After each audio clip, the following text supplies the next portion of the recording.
The main premise of his book works around this branded term called pliability.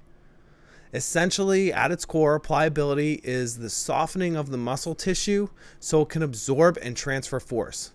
Now, don't get that wrong with not having firm or strong muscles. So instead of it being strong and hard muscles, I want you to think of like brittle. So instead of the brittle muscles, now you have strong and soft muscles. Think of it kind of like brittle and malleable. The muscles can perform when they're relaxed, but their ability to stretch and move around and transfer energy through that material, which is your muscle, is heightened when there is pliability.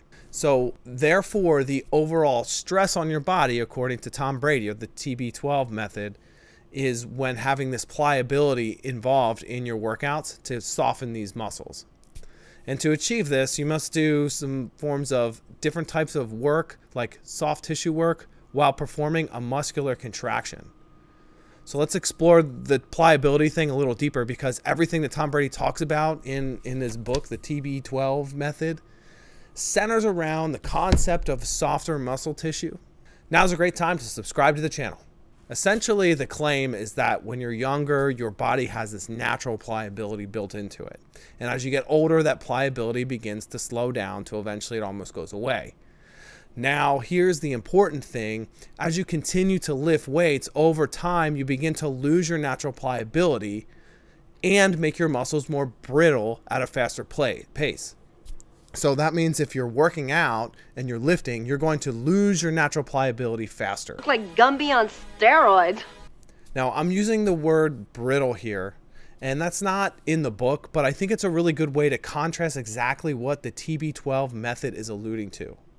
So when you think of your muscles like brittle, they mean hard and easily breakable, right? And they think about like long, soft, but still strong. It's a little different, and I think it helps us understand. So when I say brittle, I don't mean that their muscles are gonna snap. I just mean in terms of contrasting with the type of muscle tissue that they're alluding to in the book. So moving forward, his claim that is the constant weightlifting without pliability ultimately ends in injury and poor performance, much sooner than it really needs to be. And nothing horrible, there's something horrible about cutting your career short because of injury, or that you have to taper back your workouts because of injury.